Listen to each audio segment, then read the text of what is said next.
going on, everybody? Welcome to this week's episode of Canucks Corner, presented by Puck and Flamingo. If you're watching the video, you will notice that there is a special member of our team missing at this moment. Yeah, I know, big pouty face.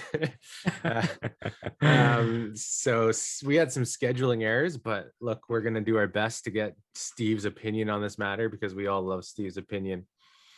But for now, we're going to get Zach's, which is just as important.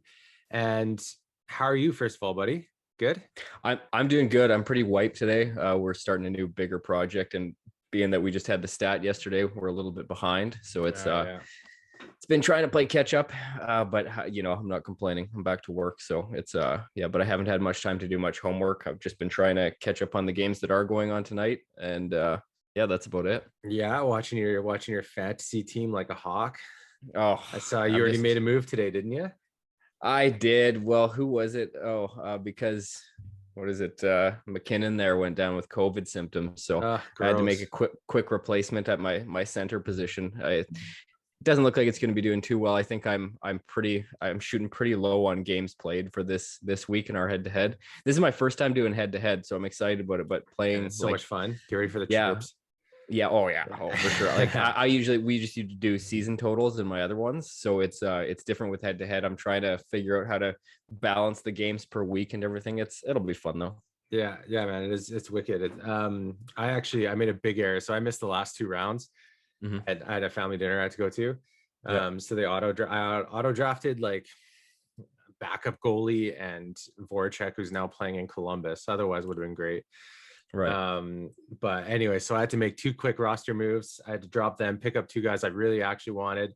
And then I also put someone on IR and picked up a defenseman. So I used my three moves for the week. And now I noticed Matthews and Gensel are not playing this week. So brutal. and I have no one to replace them. man, that's brutal. In two of my leagues, just one of them actually, I had to auto draft for Thanksgiving dinner. But man, they drafted me Ben Bishop, who's still on the IR, and fucking Evander Kane, who's never going to play in the league again. Brutal. And I'm like, what is going on here? Like, I could not believe it. Although, you know what? I've got a pretty good story from one of the leagues. One of my buddies who fancies himself quite the hockey aficionado. Well, this is blown apart now by this. He thought he was pulling a quick one on us and drafted in the third round Evgeny Svechnikov from the Winnipeg Jets, not realizing that it wasn't Andrei Svechnikov. So he drafted an AHLer with his third round pick. And we have been absolutely lighting him up in the group chat because he talks the most shit. And then he goes and drafts Evgeny Svechnikov, and just it was the best thing. It took us until about round 7 to realize what had happened. And then the group chat just blew up. It's like, you idiot. So anyway, that's so been a pretty good highlight. It was great. So I'm pretty stoked though. I love the fantasy draft weekends. It's like one of my favorite weekends of the year. Drives my wife absolutely nuts, but it's worth it. Fair enough, man. Fair enough. Yeah. No, it's great. And I love head to head. You're gonna have fun this year for sure. I think so too. It's looking like it's got a little bit more I don't know, a little bit tougher. There's a whole new layer to it. So I'm excited about it. Yeah, it definitely makes it interesting.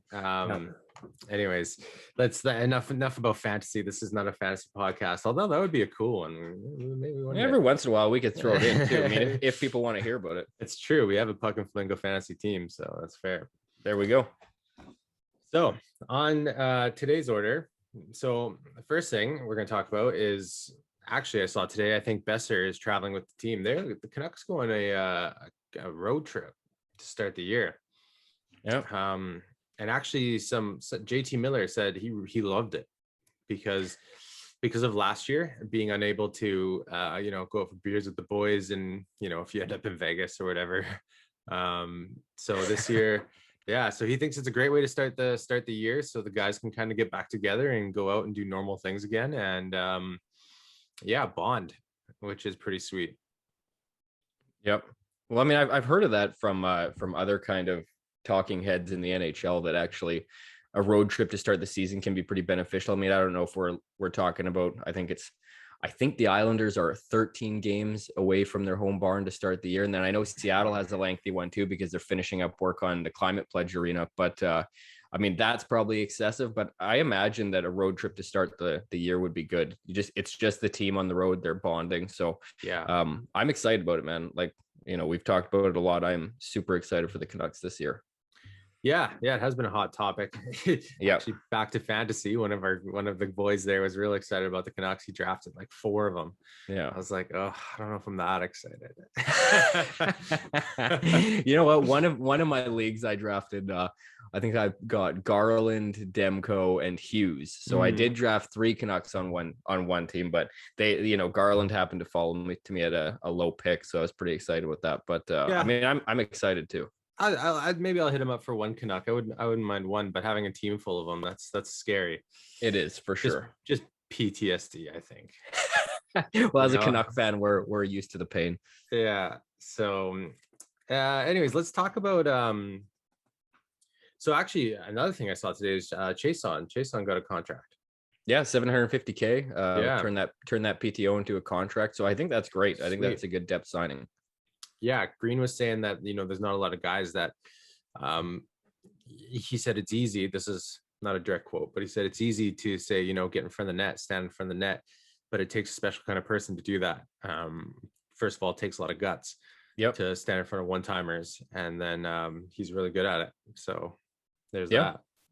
Yeah, I think so. And I mean, again, with guys like Brandon Sutter being announced having what sounds like COVID long haul, he's not going to be with the team for a while. So I think any kind of depth, any veteran guys like that, I mean, I think that's great. Yeah. So I'm sorry, I was just caught in a Google there. Yeah, no problem. Yeah. So let's talk about a bit about the division. Sure. What do you think? I know we've both been pretty busy. We're going to do a bit of a breakdown. So I got this from Sportsnet. Now the top 2, there's 5 different guys that gave their opinion on this, the Pacific Division. Each 5 agreed on 2 things. That's that Vegas is going to finish first and Edmonton's going to finish second. And then after that, it's kind of a toss-up where they land. I see Calgary, I see Vancouver. I also saw a hot pick prediction that Vancouver finishes first in the Pacific. So that could be something to look for. I don't think so, but maybe. Yeah. The thing is, we really haven't seen this team yet. I mean, that's true. Our top 6 is, I guess there's 1 new player, but still that changes everything. Yeah, I completely agree. I mean, even you look at our top 9, I think there's been a lot of movement in there. Not just that, but yeah, I mean, I know we've talked about it before as far as a well-rounded offense, and I do think that's going to be one of the keys to Vancouver this year. We all know that Edmonton is extremely top-heavy. Now, they did add Zach Hyman, who, going back to fantasy, I fucking stole him in our league at the 12th round. I don't know what you guys were thinking, but I snagged him. But anyway, so Hyman, I think, is a good injection with the Oilers, but they're still such a top-heavy team. Vegas lacks center depth. I think that's pretty well known. I mean, they brought in Nolan Patrick, but other than that, it's William Karlsson and then Chandler Stevenson, who on a winning Stanley Cup team, I don't think you'd want Chandler Stevenson as your second centerman. Yeah. So I don't know. I think that the Canucks have a really well-rounded top 9, especially. They may have given up a little bit of size by, waiving Noah Gadjevich and him getting picked up on waivers by the Sharks, but we've still got guys like Zach McEwen in the lineup, guys who can crash and bang a little bit. But I do think we have a really well-rounded top 9 this year, and I think that's going to really serve us well. Yeah, I said top 6 and I meant top 9. Oh, yeah. Even like, I mean, I'm looking at Daily Faceoff, which has changed again. Obviously, it's been changing all preseason. I saw one. Can't remember where I found it now on Sportsnet, I think, probably. But anyways, so they here on Daily Faceoff, they have JT Miller on the left wing with Elias Pettersson and Alex Chason on the right wing. That's probably only because Besser's out. Yeah, right. Yeah. So, and then second line, you have Tanner Pearson, Bo Horvat, Connor Garland. Okay. Third line, Matthew Highmore, Jason Dickinson, and Niels Hoglander. That's three. Yep. That's three. That's three solid lines that you could shuffle around in a lot of different ways. Yep. You know what I mean? Like once Besser comes back, obviously he'll slide into that right wing slot. I read an article saying that if they want to have more depth across three lines, you could easily drop JT to the second line center, put Bo on the third line center, or and then slide Dickinson over to the wing kind of thing. And that would really give you a 1-2-3. I mean, a big 1-2-3. But anyways, that'll obviously be up to Travis. I know you didn't agree with that last time we spoke, but having Bo on the third line. But I mean, I wouldn't be against it, though. Again, it's just that Lotto line has been so potent in the past that having Miller, Petey, and Besser when he's healthy on that top line, I just think that packs such an offensive punch. And then even like the way I'm looking at, I just pulled up Daily Face stuff right now too, actually, and with them having Podkolzin slotted in right now in the fourth line, I would look to see, even though it's changing wings, like to have maybe Hoglander switch over to the left, Vasily Podkolzin move up on the right wing on that third line. And then again, like the thing that's kind of messing up a little bit is, as we had talked about with Brendan Sutter being out, because normally he would anchor that fourth line. Right. But I'm not too worried. At least now we do have some depth to actually move guys around in the lineup. I wouldn't expect, obviously this is, water is wet, but I wouldn't expect Alex Chiasson to, or however you pronounce his last name, to stick on the top line there. I mean, again, I'm excited. Like we just have a lot of well-rounded offensive depth this year. Do you know what I'm happy about? I'm happy that preseason's over, that we don't have anyone named Burrows on our team anymore. That was too much, man. that was really messing me up too. Yeah. That was really messing me up. The wish.com Burrows. Yeah. Yeah. That's right. That was really messing me up too. Yeah.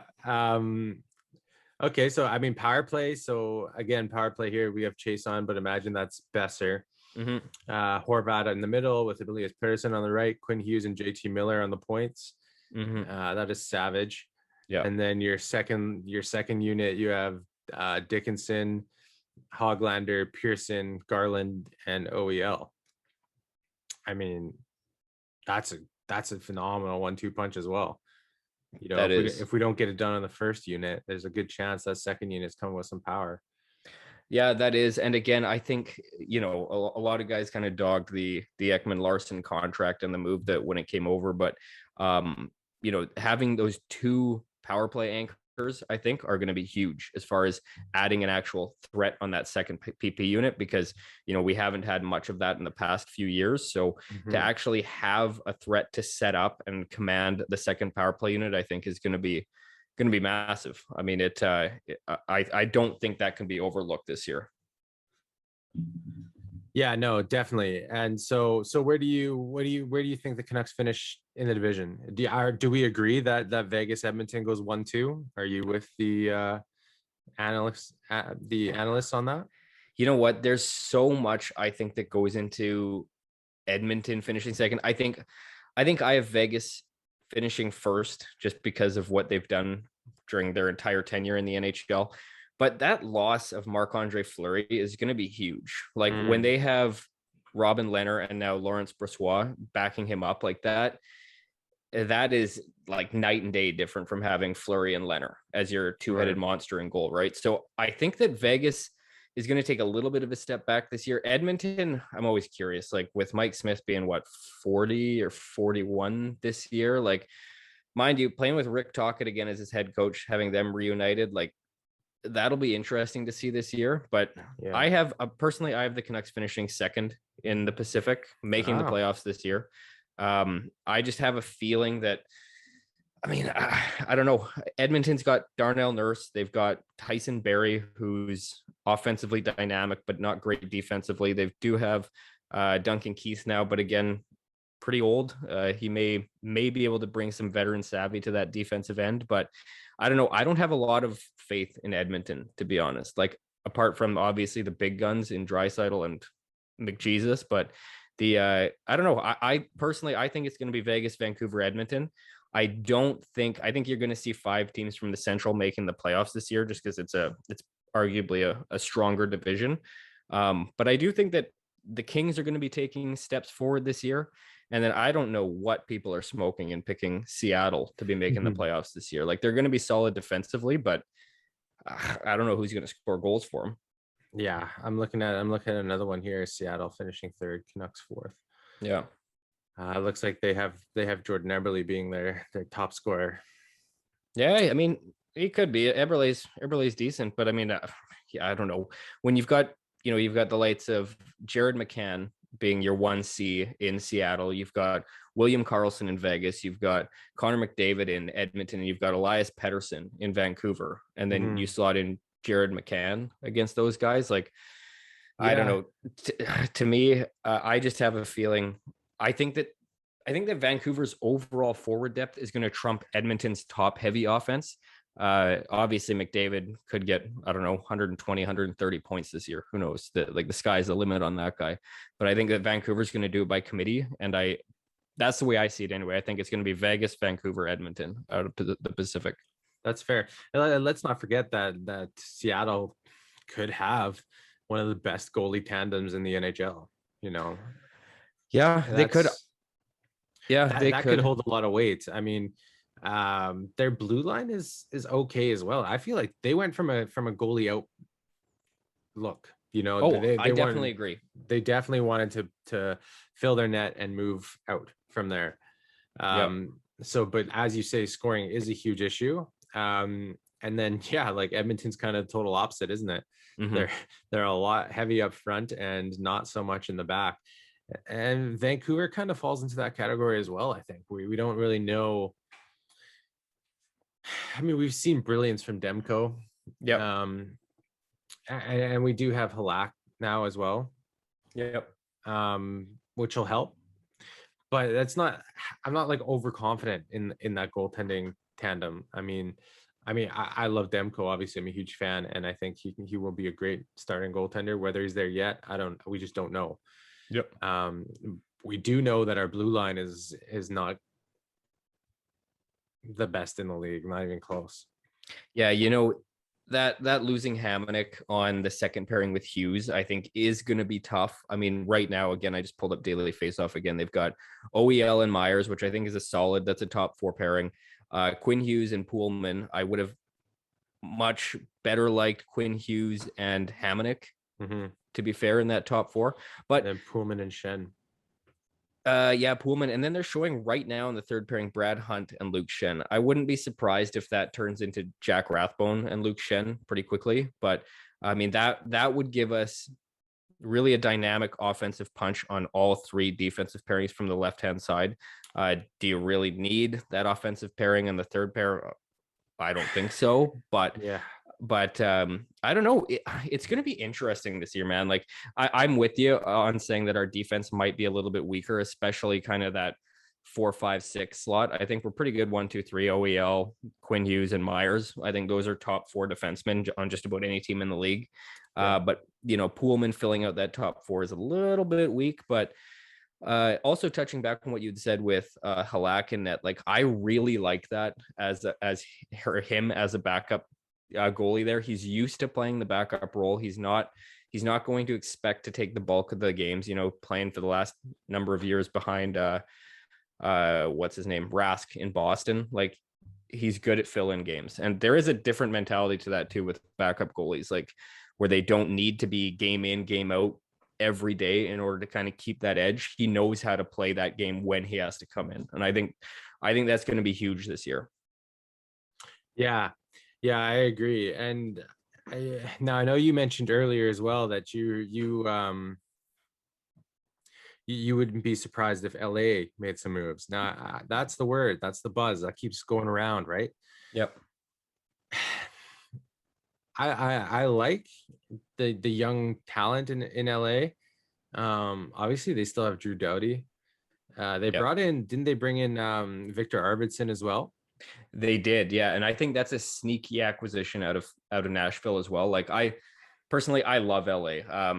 Not just I don't just mean for this year. I just like that team. I like the way that they've always played. I like that build.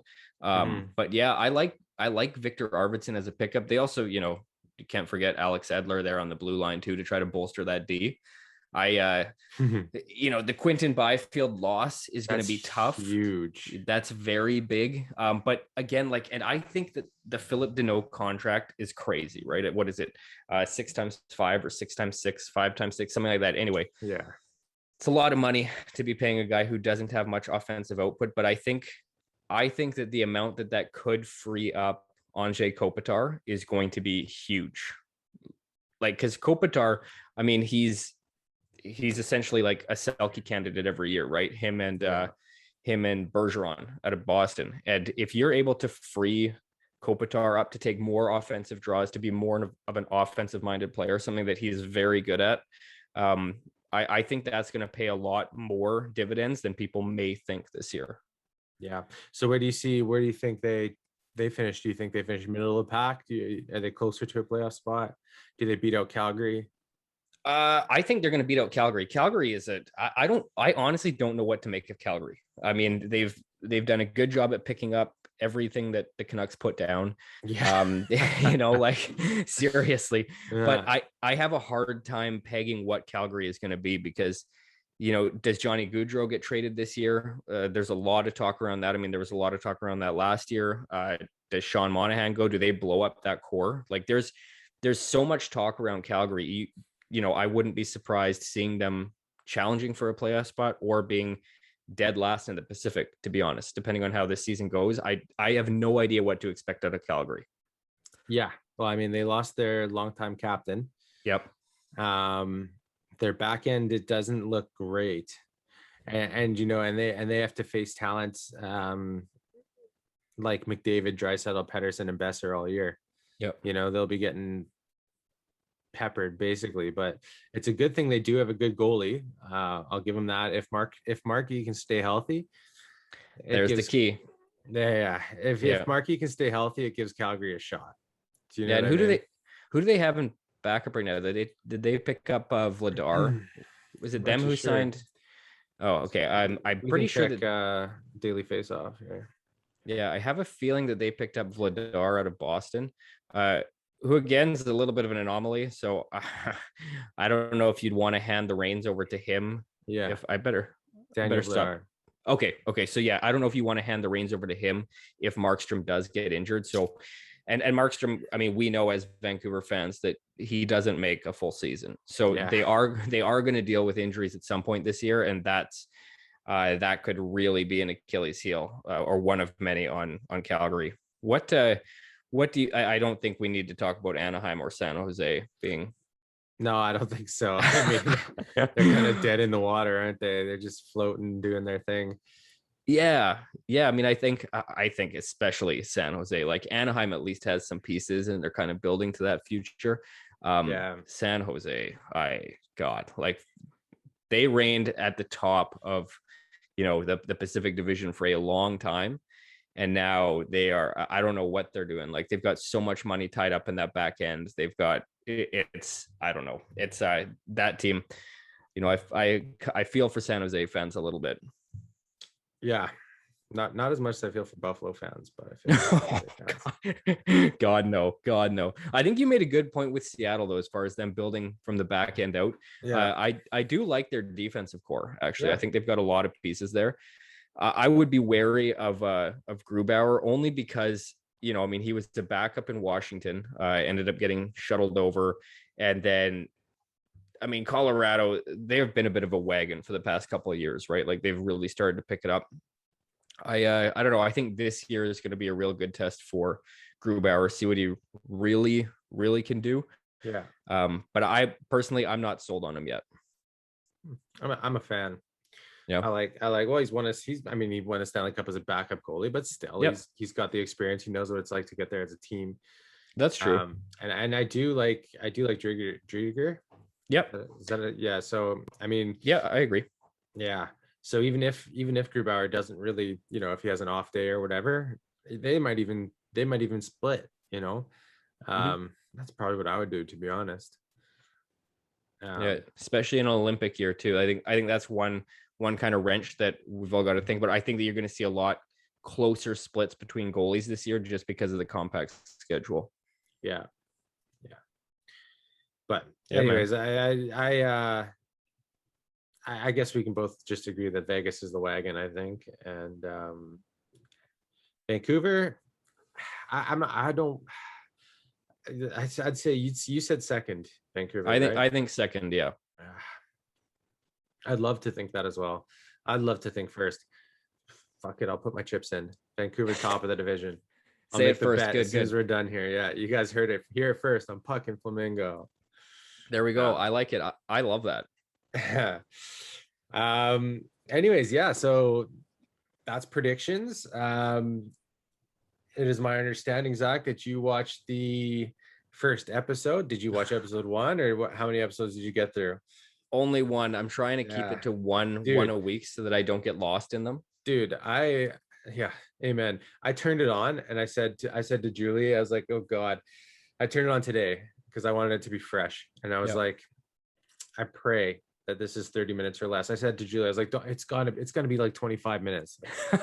Guaranteed. Like they probably play it on CBC so it's like, 30-minute episode plus commercials. It won't run longer than 24 minutes. Yeah. Fucking 48 minutes. Oh yeah, sit through that shit.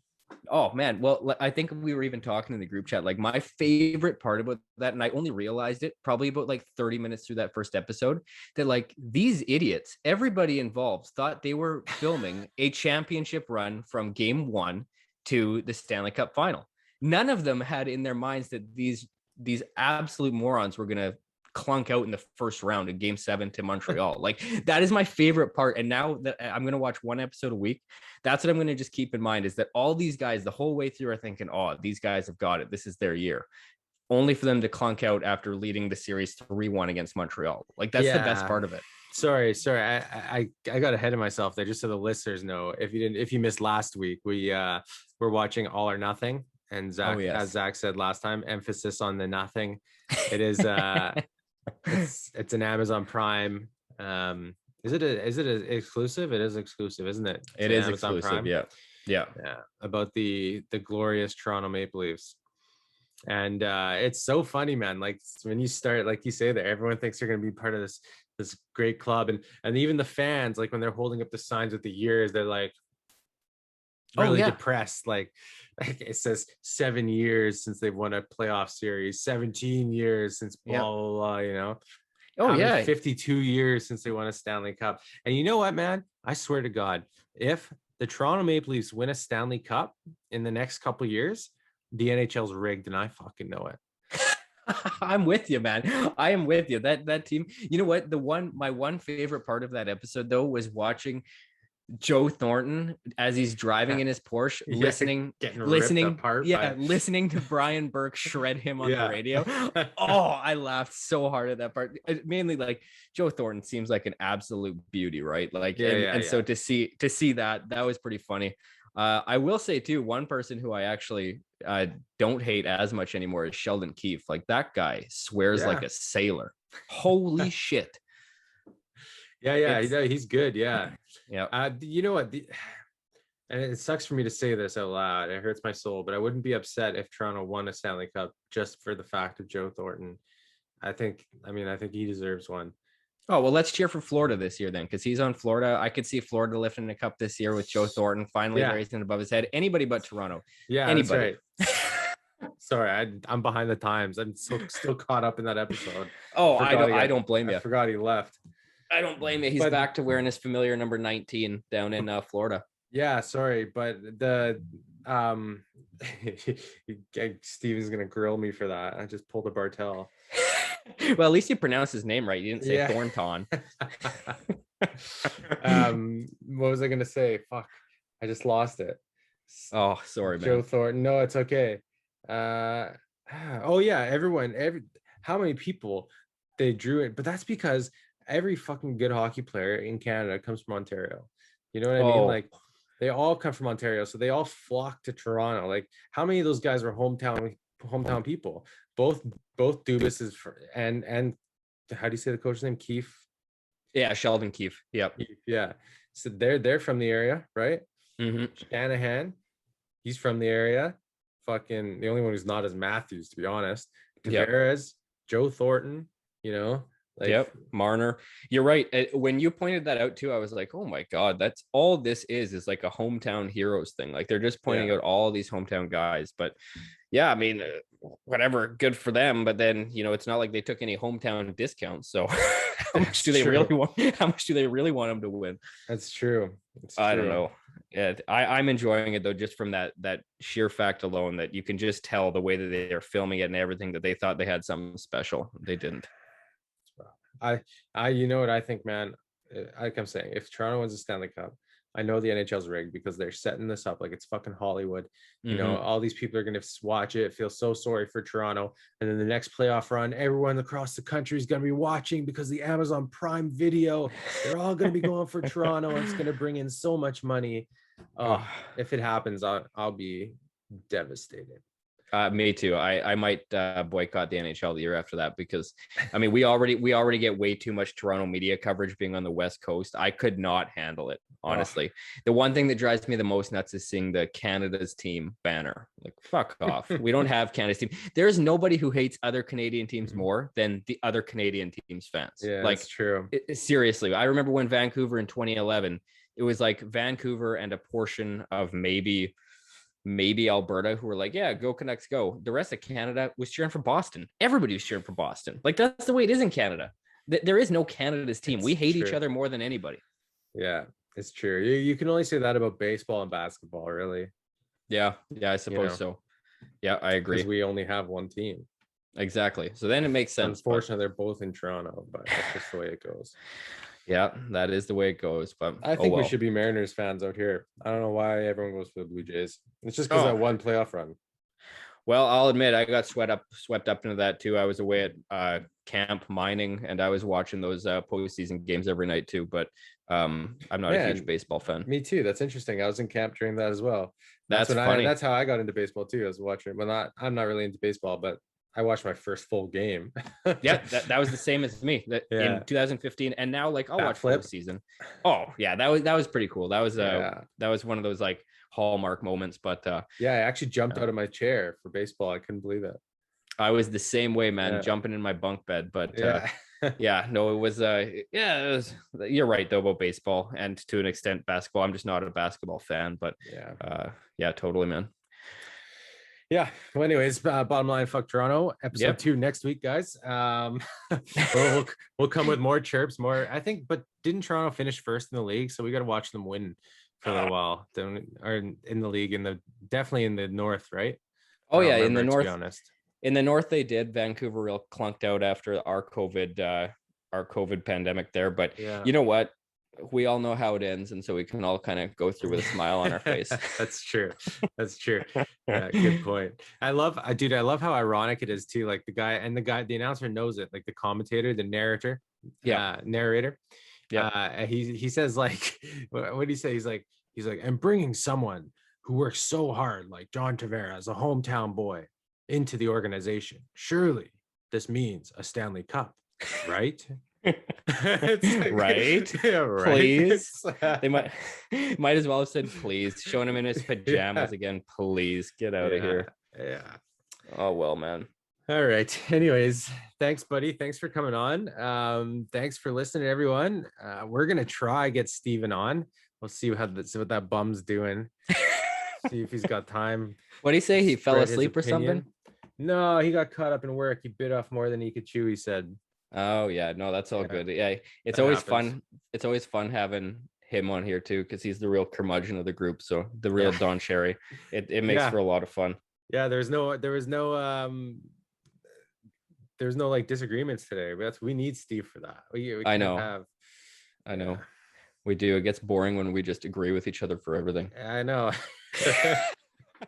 But no, it's next week, and hopefully you can stitch him in at the end here. Maybe tell him I chirped him about his pronunciation of Thornton or whatever. Maybe get him fired up a little bit, get him to fire some back.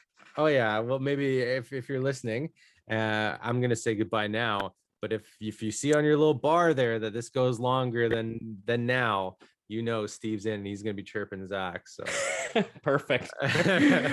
All right, man. Well, thank you very much. Yeah. Thanks for coming on, buddy. Everybody, thanks for listening. You can find us on Instagram, Facebook, your favorite podcasting platform at Puck and Flamingo. I'm Andrew. This is Zach. Thanks again. We'll see you next week. See ya.